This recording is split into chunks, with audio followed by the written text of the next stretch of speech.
Tapi Hatib bin Abi Balta'ah utusan Nabi dimuliakan, diberikan tempat terhormat, kemudian diberikan hadiah ketika pulang ke Madinah. Hadiahnya itu ada keledai, ada kain, termasuk 3 orang budak yang dihadiahkan ke Nabi. Satu namanya Maria, ini pembantu raja. 2 namanya Sirin, Sirin itu saudara perempuannya Maria. Dan ketiga budak laki-laki namanya Makbul. Berangkatlah Maria ke Madinah. Di perjalanan ternyata Maria ini melihat perilaku Hatib ini sangat mulia. Dia tak pernah membayangkan ada seorang merdeka, punya kuasa, punya budak, ini bawa budak 2 orang, tapi tidak pernah melecehkan budaknya. Dulu budak-budak perempuan itu dilecehkan dan bisa digauli saja seperti binatang. Jadi ada 12 isteri Nabi totalnya, termasuk Maria, walaupun itu dianggap itu budak. Dari 12 isteri Nabi ini hanya 2 yang melahirkan anak Nabi. Satu Khadijah yang melahirkan 6 orang anak, Qasim, Abdullah, Zainab, Ruqayyah, Ummu Kalsum dan Fatimah. Tapi ada rahasianya apa Ibu? Kenapa Nabi itu semua anak beliau meninggal, termasuk Ibrahim ini? Rahasia pertama apa Ibu? Kenapa anak Nabi itu meninggal dunia?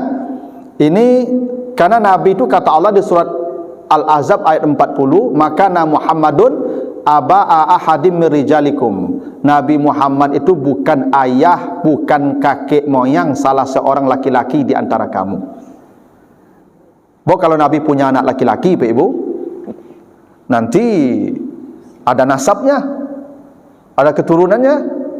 Dan Allah sudah mengatakan Muhammad itu bukan ayah dari siapapun di antara kamu. Jadi kalau ada yang mengaku keturunan Nabi, palsu itu. Allah sudah sebut di Al-Ahzab ayat 40, keturunan Nabi. Yang ada tuh keturunan Ali dengan Fatimah. Tapi putus sampai Fatimah, sampai Ali, tidak bersambung ke Nabi itu, Pak. Jadi habaib itu ke Ali itu, bukan ke Nabi. Cuman Ali ini istrinya Fatimah binti Muhammad. Nah, Fatimah ini punya anak namanya Hasan dan Husain. Semuanya mati, anak Hasan dan Husain ini, termasuk Hasan dibunuh semua. Hanya satu yang selamat namanya Ali Zainal Abidin. Nah, inilah yang berkembang biak sekarang menjadi keturunan habaib itu.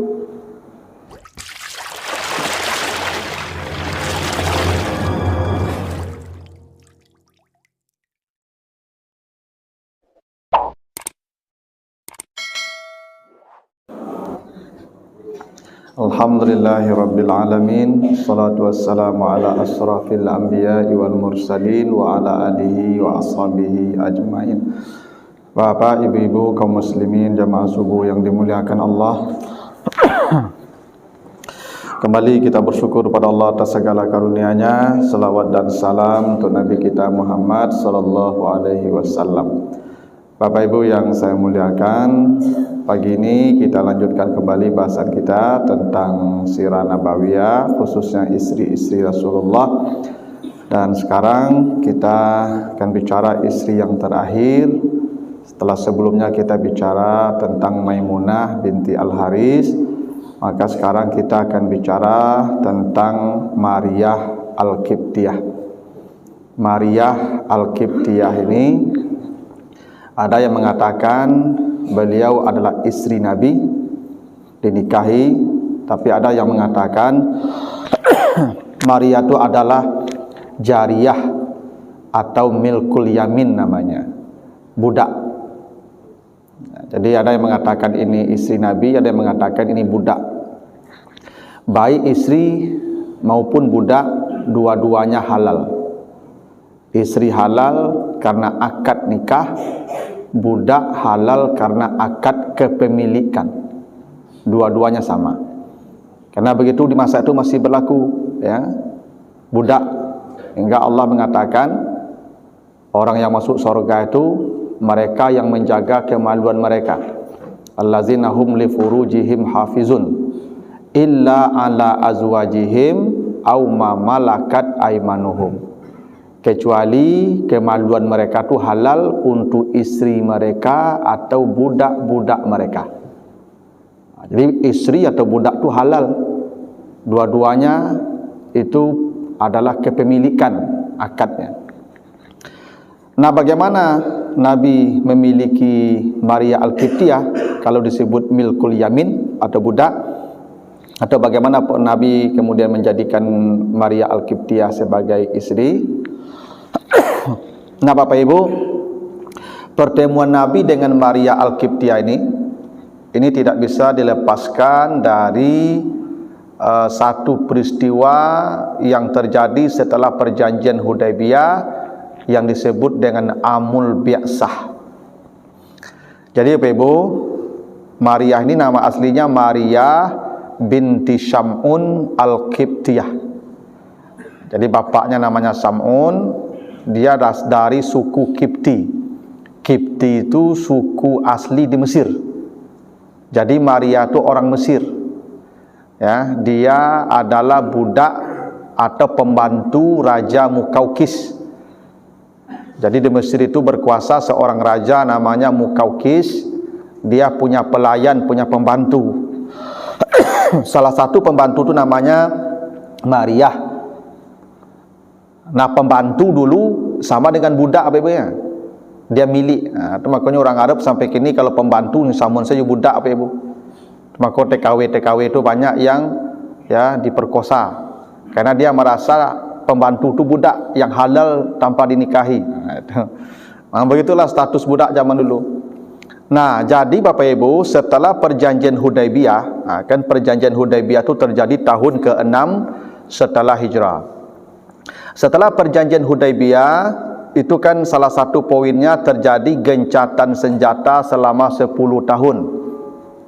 Selama 10 tahun tidak boleh ada saling serang, baik ya dari orang Quraisy maupun dari orang Islam. Nah, Nabi menggunakan masa gencatan senjata itu untuk mengirim surat-surat ke raja-raja. Makanya tahun ke-6, tahun ke-7 disebut dengan Amul Bi'sah. Amul Bi'sah itu tahun pengutusan. Jadi Nabi kirim surat, tulis surat mengajak raja-raja masuk Islam. Karena berdakwah itu Ibu yang paling efektif ke raja, ke pimpinan. Jadi kalau rajanya sudah masuk Islam, itu rakyatnya masuk Islam. Seperti terjadi dulu pada Ratu Sabak di Yaman. Ketika Ratu Sabak masuk Islam, ya, atas dakwah Nabi Sulaiman, maka rakyat Yaman masuk Islam. Nah, jadi kalau berdakwah itu ndak ke level bawah sebenarnya Ibu, cari kapalonya. Kalau kapalonya dapat, bawahnya dapat begitu tuh, mudahnya. Maka Nabi berdakwah ke raja-raja. Dikirimlah surat-surat ke Persia, Raja Persia, ke Kisra Persia. Dikirim ke Romawi, ke Raja Heraklius, Kaisar namanya. Dikirim ke Habasyah, dikirim ke Syam, termasuk itu dikirim ke Mesir, ke Raja Mukaukis. Dan biasanya Bapak Ibu, utusan yang dikirim ini jarang yang pulang selamat hidup, rata-rata mati atau dipenjara. Begitu tuh. Yang mengantar surat Nabi itu rata-rata kalau tidak mati dibunuh atau dipenjara di tempat surat itu ditujukan. Nah, di tahun ke-7 Nabi mengirim surat ke Raja Mesir, Raja Mukaukis. Maka dikirimlah seorang sahabat dari kalangan muhajirin, namanya Hatib bin Abi Balta'ah. Itu nama sahabat yang dikirim ke Mesir untuk menyampaikan surat Nabi ke Raja Mukaukis di Mesir. Intinya surat itu mengajak raja masuk Islam, bersahadat, mengakui Nabi Muhammad sebagai Rasulullah. Maka dikirimlah surat utusan namanya Hatib bin Abi Balta'ah. Ini orang kepercayaan Nabi ini. Ini nanti ketika dulu kita bicara tentang penaklukan kota Makkah, nanti Hatib bin Abi al-Balta'ah ini pernah melakukan kesalahan fatal yang Umar hampir membunuhnya. Kenapa? Ketika Nabi hendak menaklukkan kota Makkah, karena orang-orang Quraisy itu melanggar perjanjian Hudaibiyah, maka Hatib bin Abi Balta'ah ini mengirim seorang wanita untuk mengkabarkan kepada orang di Makkah bahwa Nabi Muhammad dan pasukan Islam akan menyerang kota Makkah. Jadi penaklukan kota Makkah itu hampir bocor ulah Hatib bin Abi Balta'ah. Untung diketahui, lalu diburu oleh Ali, itu utusan Hatib itu perempuan, lalu dicari surat itu di mana. Akhirnya ketemu surat itu, disembunyikan di sanggul rambutnya. Jadi Hatib bin Abi Balta'ah ini setelah ditanya, kenapa engkau ingin membocorkan penaklukan kota Makkah ini? Katanya, saya punya keluarga di Makkah, dia tidak ada yang melindungi, saya hanya ingin memberitahukan kepada keluarga saya, bukan kepada penduduk Makkah. Tapi kata Umar, ya Rasulullah, izinkan saya penggal kepala orang munafik ini. Kata Nabi, jangan, karena Hatib bin Abi Balta'ah ini adalah salah seorang veteran perang Badar. Dia ikut di perang Badar nih, Hatib bin Abi Balta'ah ini. Dan kata Allah, orang yang ikut di perang Badar itu, kata Nabi, silahkan berbuat dosa apa saja, Allah sudah mengampuninya. Jadi yang 300 orang yang ikut di perang Badar itu dijamin Allah, setelah perang Badar ini berbuat dosalah kalian. Setiap kalian berbuat dosa, Allah sudah mengampuni tanpa minta ampun. Kenapa? Allah memuliakan yang ikut di perang Badar itu. Begitulah penghargaan Allah kepada mereka yang 300 orang yang ikut di perang Badar itu. Dan Hatib bin Abi Balta'ah salah satu veteran perang Badar itu. Oleh karena itu, ketika dia berbuat kesalahan, maka Nabi memaafkan, karena Allah sudah memaafkan Hatib bin Abi Balta'ah itu, karena dia veteran perang Badar. Maka Umar tidak jadi membunuh dia. Kalau tidaklah karena itu, mungkin Umar sudah membunuh dia, karena hampir gagal penaklukan kota Makkah gara-gara Hatib bin Abi Balta'ah ini. Nah, yang dikirim ke Raja Mukaukis itu, ini Hatib bin Abi Balta'ah yang hampir membocorkan rahasia penaklukan kota Makkah. Nah, sampai di Mesir, Hatib bin Abi Balta'ah ini disambut oleh Raja Mukaukis. Jadi Raja Mukaukis ini baik. Dia memang tidak masuk Islam. Jadi setelah dibaca surat, sebenarnya hati kecilnya sudah membenarkan Nabi Muhammad, tapi dia tidak mau memeluk Islam karena khawatir rakyatnya akan meninggalkannya. Kalau dia masuk Islam nanti jadi pengikut Nabi Muhammad, jangan-jangan dia dikudeta atau dicabut kekuasaannya. Dia takut. Dia lebih memilih mengamankan kekuasaannya daripada mengakui kebenaran Nabi Muhammad. Hatinya sudah membenarkan, cuman dia tidak mau mengatakan keislamannya. Kenapa? Takut kerajaannya hilang. Memang begitulah manusia, Ibu ya. Demi jabatan, demi harta, kadang-kadang rela mengorbankan idealisme atau keyakinan. Memang begitulah Raja Mukaukis. Tapi Raja Mukaukis ini walaupun tidak mau menerima Islam, belum mau menerima Islam, tapi Hatib bin Abi Balta'ah utusan Nabi dimuliakan, diberikan tempat terhormat, kemudian diberikan hadiah ketika pulang ke Madinah. Hadiahnya itu ada keledai, ada kain, termasuk 3 orang budak yang dihadiahkan ke Nabi. Satu namanya Maria, ini pembantu raja. 2 namanya Sirin, Sirin itu saudara perempuannya Maria. Dan ketiga budak laki-laki namanya Makbur. Ini 3 budak yang dihadiahi oleh Raja Mukaukis kepada Nabi lewat Hatib bin Abi Balta'ah.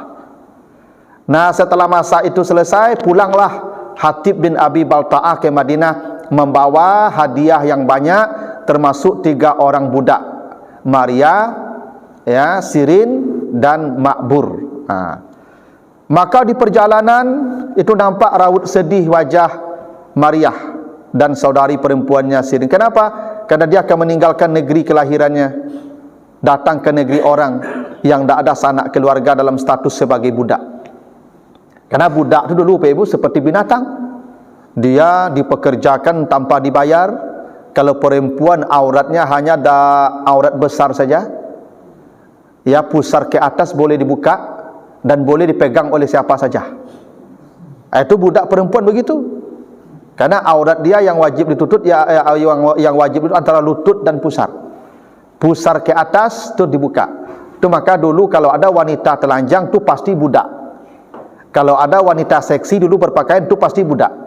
Kalau sekarang wanita seksi tu artis. Nah, dulu budak-budak tu Pak Ibu. Ya. Makanya wanita terhormat dulu menutup aurat. Ya. Maka berangkatlah Maria ya ke Madinah. Di perjalanan ternyata Maria ini melihat perilaku Hatib ini sangat mulia.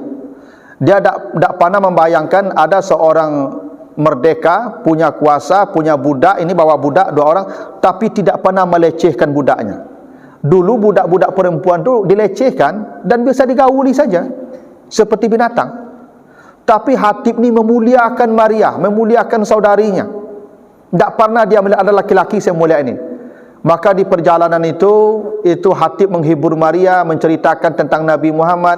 Maka Maria berfikir, Nabi Muhammad saja yang mengajarkan Hatib ini kebaikan, sudah begini baiknya si Hatib, apalagi nabinya. Kira-kira begitu. Maka sebagian mengatakan Maria ini masuk Islam bersahadat ketika dalam perjalanan dari Mesir ke Madinah. Ya, itu Hatib yang menuntun dia masuk Islam. Tapi sebagian mengatakan nanti setelah ketemu Nabi. Sampai itu perjalanan panjang, sampailah di Madinah. Di Madinah disampaikan hadiah raja, ini Maria, ini Sirin, ini Makbur. Maka oleh Nabi Maria diambil. Maria diambil. Sirin kemudian diberikan kepada Hasan bin Sabit namanya. Hasan bin Sabit ini penyair Nabi. Jadi Nabi itu punya penyair, punya biduan. Tapi biduannya laki-laki. Dulu di Masjid Nabawi itu Ibu ada mimbar khusus untuk Hasan bin Sabit mendendangkan nasidnya. Nasid itu bait-bait puisinya. Orang Arab Bapak Ibu, puisi itu dilagukan. Lagu itu kan puisi itu. Ya tak? Jadi berdendang di masjid boleh. Tu Hasan bin Sabit itu berdendang di masjid itu. Bernyanyi dia di masjid itu. Cuma nyanyiannya bukan alamat palsu. Ya, bukan cinta satu malam. Ya. Nyanyiannya itu pujian-pujian Nabi. Makanya kalau ada yang mencela Nabi, itu Hasan bersair untuk mencela yang mencela Nabi itu. Kalau ada yang mencela Islam, maka Hasan bin Sabit yang mencela orang dengan sairnya mencela orang yang mencela Islam itu. Jadi Hasan bin Sabit ini semacam pembela Nabi dengan lidahnya. Maka dia disebut ya penyair Nabi. Maka kepada Hasan diberikanlah budak saudara Sirin, saudara Maria bernama Sirin, ini hadiah untukmu. Lalu Makbur, budak laki-laki tadi diserahkan kepada Abu Huzaifah. Itu kenapa sebagian sejarah mengatakan Maria itu bukan istri Nabi. Karena memang budak yang dihadiahi oleh Raja Mesir. Dan budak memang tidak perlu dinikahi halal. Karena sudah ada akad kepemilikan. Itu kenapa Maria ini tidak setempat dengan istri Nabi yang lain. Semua istri Nabi itu 10 orang, itu satu bedeng. Satu tempat tuh. Beda kamar saja. Kamar dibatasi tembok saja. Itu 10. Ya, kecuali Zainab binti Khuzaimah yang sudah meninggal lebih dulu. Jadi 9 istri Nabi itu satu gang. Satu apa namanya itu ya? Papiliun. Pokoknya satu tempat lah. Kecuali Maria yang ditempatkan khusus jauh. Ini karena ini statusnya beda. Ini budak. Ya. Maka biasanya Nabi itu mendatangi Maria itu bukan di malam hari, tapi di siang hari. Makanya suatu ketika ada cerita Bapak Ibu, ini Nabi sedang di rumah Hafsah. Jadi ini giliran ke rumah Hafsah. Kebetulan Hafsah sedang keluar rumah, tidak ada di rumah. Nabi sedang di rumah Hafsah. Lewatlah Maria.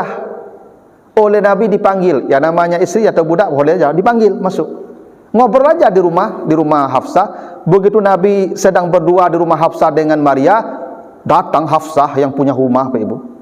Itu mengamuk Hafsah mulai ibu-ibu. Ya enggak? Ibu bayangkan tuh. Apakku punya istri cek lain. Tu nyoba ke rumah ibu istri dua kok. Ibu sedang tak di rumah. Ya enggak?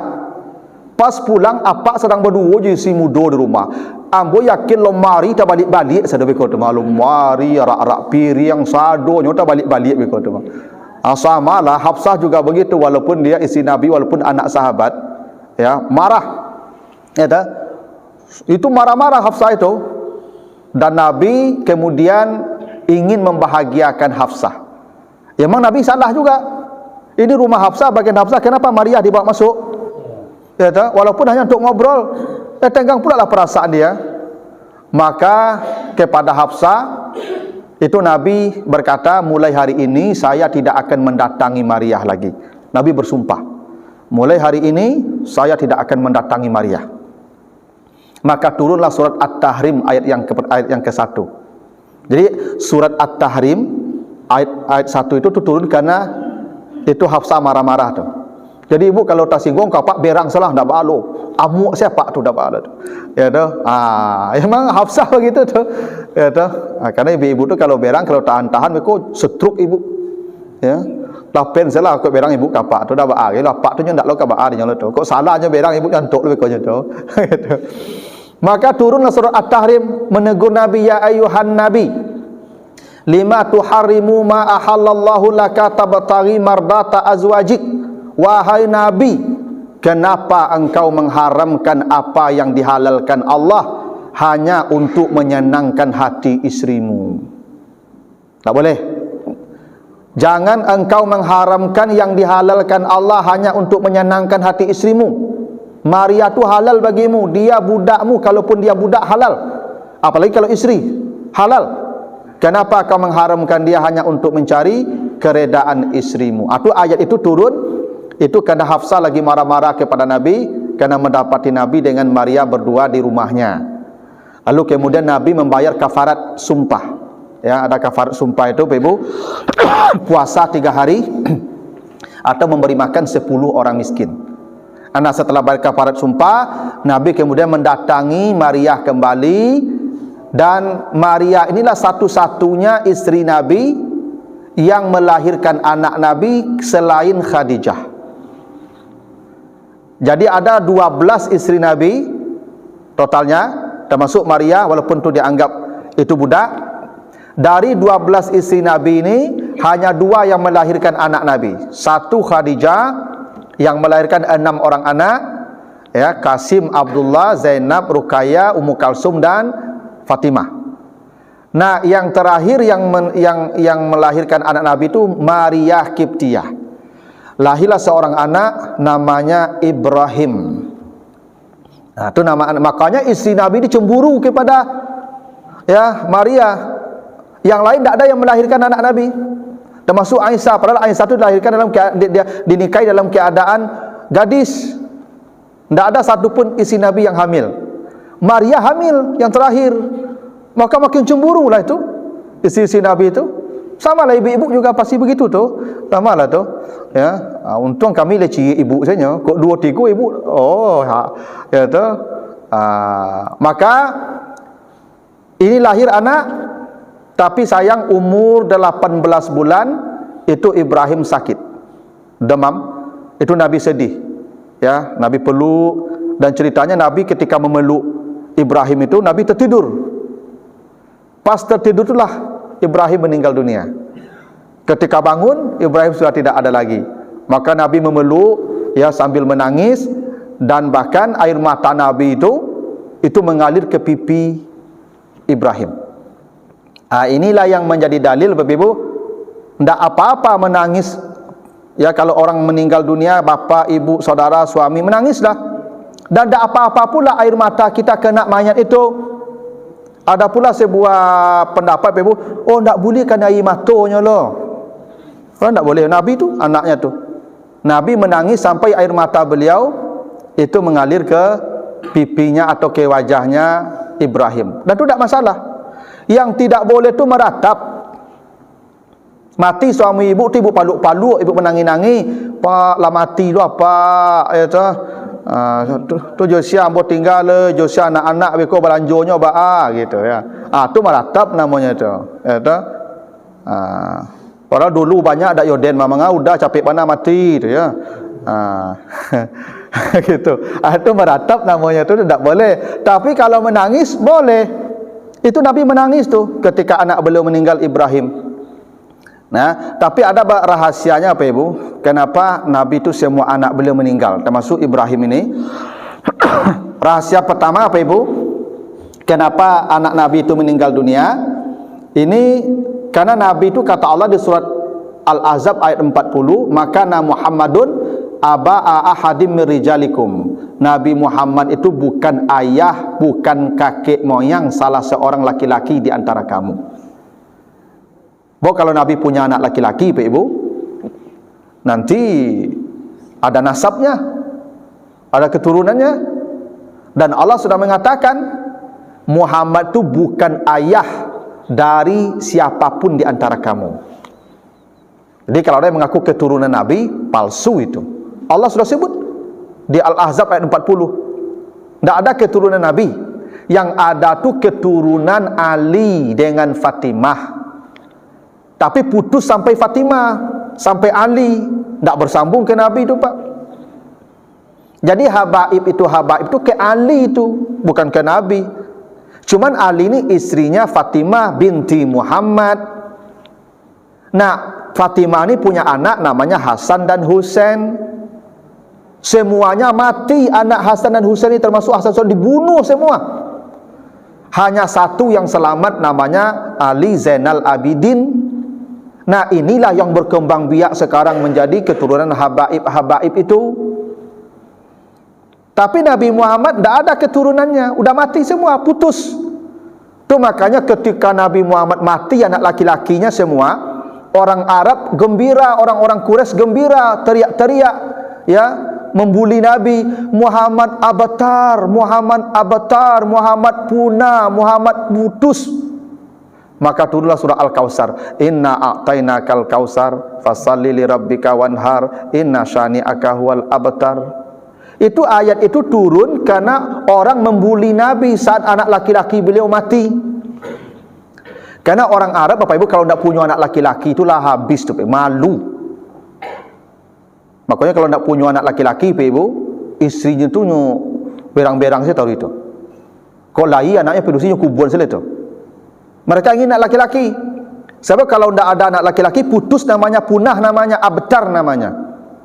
Itu makanya Nabi Muhammad diteriaki Muhammad abtar, Muhammad abtar. Girang mereka ketika mati itu. Mati Qasim, mati Abdullah, mati Ibrahim. Senang orang-orang Quraisy musuh-musuh Nabi itu. Turunlah surah Al-Kautsar itu. Inna syani'aka huwal abtar. Yang membencimu itulah yang akan punah, kata Allah, yang akan putus. Makanya ada tidak sekarang Bapak Ibu keturunan Abu Lahab? Coba carilah apa orang Arab sebut ke apa sia ambo fulan, apa keturunan sia, keturunan Abu Lahab yang kesekian ada? Tidak ada. Turunan Abu Lahab punah, turunan Abu ini punah. Semua pembenci Nabi, Abu Jahal punah semua. Kenapa? Itu kata Allah tuh, inna syani'aka huwal abtar. Tapi Nabi Al-Kautsar. Maka sekarang banyak turunan Nabi, tapi bukan dari Nabi langsung, dari Ali ke Fatimah. Karena Allah sudah mengatakan Nabi Muhammad bukan ayah dari laki-laki di antara kamu. Alasan kedua kenapa Nabi dimatikan semua anaknya, anak laki-lakinya. Karena rata-rata Nabi itu kalau punya anak laki-laki, dia jadi Nabi. Nabi Ibrahim punya anak Ismail, Ishak jadi Nabi. Nabi Yakub punya anak Ishak jadi Nabi. Nabi Yakub punya anak Yusuf jadi Nabi. Nabi Yahya punya anak, Nabi Zakaria punya anak Yahya jadi Nabi. Ini Nabi kalau punya anak laki-laki tidak jadi Nabi kan jadi aneh, Pak. Ayah kalau jadi Nabi, kalau jadi cengkahak aja Pak. Kan rusak nama Nabi begitu. Itu rahasianya Bapak Ibu kenapa itu dimatikan. Jadi Ibrahim itu dimatikan dalam usia 18 bulan. Dan ketika Ibrahim meninggal dunia itu, Ibu, itu terjadi gerhana matahari, gelap. Lalu kemudian orang-orang menghubungkan ini gerhana ini karena Ibrahim meninggal dunia. Kalau bahasa kitanya, alam pun ikut bersedih. Itu bahasa orang. Tapi Nabi kemudian berdiri di mimbar. Ini anak beliau meninggal nih, berdiri di mimbar. Kata Nabi, Asy-syamsu wal qamaru ayatani min ayatillah. Bulan, bintang adalah di antara tanda-tanda kebesaran Allah. La tankashifani bi mauti ahadikum. Dia gerhana tidak ada hubungannya dengan kematian di antara kamu. Nabi katakan begitu. Nah, kemudian Nabi mengajak para sahabat salat gerhana. Sejak saat itulah syariat salat gerhana itu terjadi. Jadi salat gerhana itu terjadi, itu mulai berlaku salat gerhana matahari bulan itu penyebabnya Ibrahim meninggal dunia. Jadi anak Nabi Ibrahim meninggal dunia, terjadi gerhana. Orang mengaitkan itu dengan kematian Ibrahim. Nabi membantahnya, lalu kemudian mengajak sahabat salat gerhana dan Nabi berkhutbah. Itu pesan khutbah Nabi. Ini tanda kebesaran Allah, tidak ada kaitan dengan kematian anak saya. Itulah dasarnya kita melakukan salat sunat gerhana, baik matahari maupun gerhana bulan. Ya. Nah, kemudian Bapak Ibu, ini setelah Nabi wafat, ini kemudian Maria sebagai mengatakan dimerdekakan pada masa Abu Bakar, dimerdekakan, tapi dia tidak mau kembali ke kampung halamannya, dia tetap di Madinah.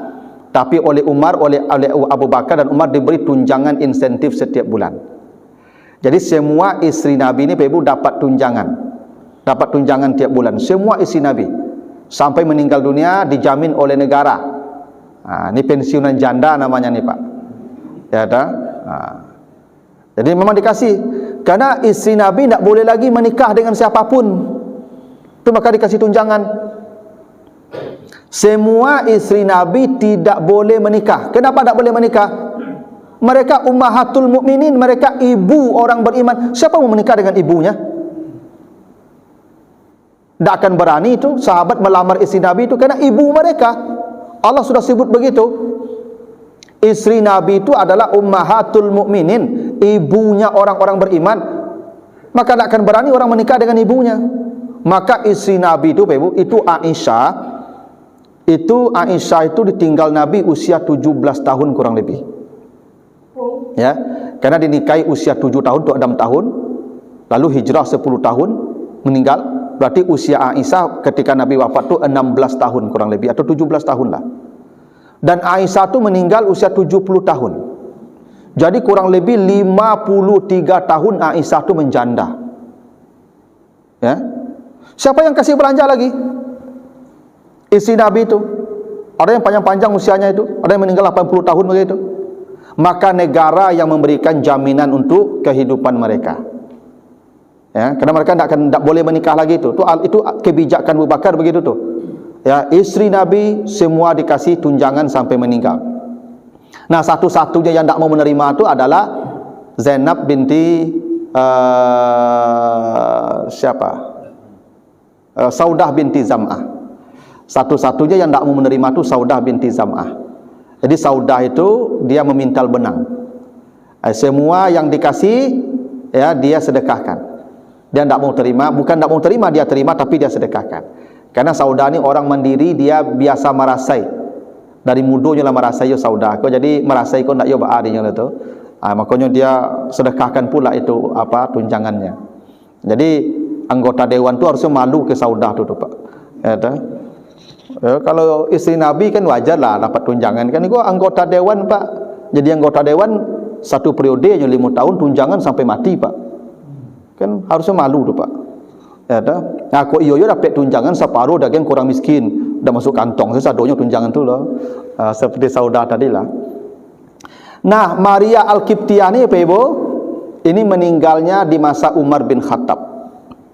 Jadi masa kekhalifahan Umar bin Khattab dia meninggal dunia dan dikuburkan di Baqi. Ya, sama dengan istri Nabi yang lain. Yang tidak di Baqi itu hanya Maimunah yang meninggalnya kemudian kemarin di Sarif, dikuburkan di Sarif tempat dia menikah dengan Nabi. Dan Khadijah yang di Madinah. Lain daripada itu, semua istri Nabi dimakamkan di Baqi. Nah, itulah cerita tentang Maria Bapak Ibu, tidak banyak cerita tentang dia karena memang dia tidak banyak bersama dengan Nabi. Dia bersama dengan Nabi tahun ke-7 Hijriah dan itu pun malam tidak ada bersama Nabi, dia hanya siang saja bersama Nabi. Karena malam untuk istri yang lain, istri sah. Yang ini budak. Maka dia dapat bagian apa nama itu, siso-siso. Ya. Siso disiko, tiba Nabi disiko. Siso disiko, tiba Nabi disiko. Gitulah. Gitulah. Kalau punya istri banyak kok payah yo maturnya Pak Ibu, tapi memang begitu. Nabi itu pasti adil. Ya, bagaimana caranya enggak ada rinciannya, tapi itulah yang terjadi. Ya, dan ini istri terakhir. Walaupun orang berbeda, ini istri atau jariyah atau milkul yamin. Begitu Pak Ibu ya, sejarah tentang Maria Al-Qibtiyah, istri Nabi. Dan ingat Bapak Ibu ya, istri Nabi ini wanita mulia, mereka yang pertama masuk surga. Istri-istri Nabi ini wanita-wanita yang pertama masuk surga. Tidak ada wanita yang boleh mendahului istri-istri Nabi masuk surga. Jadi Bapak Ibu kalau bicara tentang mereka pakai adab. Jangan membicarakan mereka tu untuk lelucon, untuk olok-olok. Karena mereka wanita-wanita yang pertama masuk surga. Bahkan Khadijah itu pemimpin wanita di surga kelak. Jadi si Nabi itu wanita mulia itu kenapa ketika mereka ditawari dunia, perhiasan dan dunia, maka mereka tidak mau. Kenapa? Istri Nabi lebih berharga dari dunia, kan begitu. Mau jadi istri Nabi tanpa emas, tanpa dunia, atau ambil dunia berhenti jadi istri Nabi. Mereka memilih jadi istri Nabi meninggalkan semua dunia. Kenapa? Menjadi istri Nabi itu masuk surganya tanpa hisab. Nanti di bawah itu ada lagi Pak Ibu, di bawah istri Nabi itu ada istri ustad. Di bawah tu. Ya kan ulama pewaris Nabi nak. Iyalah. Jadi setelah istri para Nabi itu nanti di kloter tu istri-istri ustad. Makanya ibu-ibu yang lah mati suami ibu gantilah cari ustad. Itu. Itu caranya. Sebab istri ustad kau kloter 2 ibu. Ya. Kloter 1 istri Nabi lo. Itu baru istri pewarisan lain. Gitu. Tu maka ustaz-ustaz kau sebenarnya rugi cik Pak. Kau dapat ustaz-ustaz kau ampek Pak. Supaya makin banyak perempuan-perempuan masuk kloter 2 tu Pak. Itu Pak. Cuma nampak mengecek modeku di orang rumah mu dak ada di siko Pak. Kau ada siko Pak. Tapi kau merekam kau Pak ya. Ya belah. Ayo belah ya. Jadi betulah Bapak Ibu ya. Mudah-mudahan ada manfaatnya, lebih kurang mohon maaf. Subhanakallahumma wa bihamdika asyhadu an la ilaha illa anta astaghfiruka wa atubu ilaika. Wassalamualaikum warahmatullahi wabarakatuh.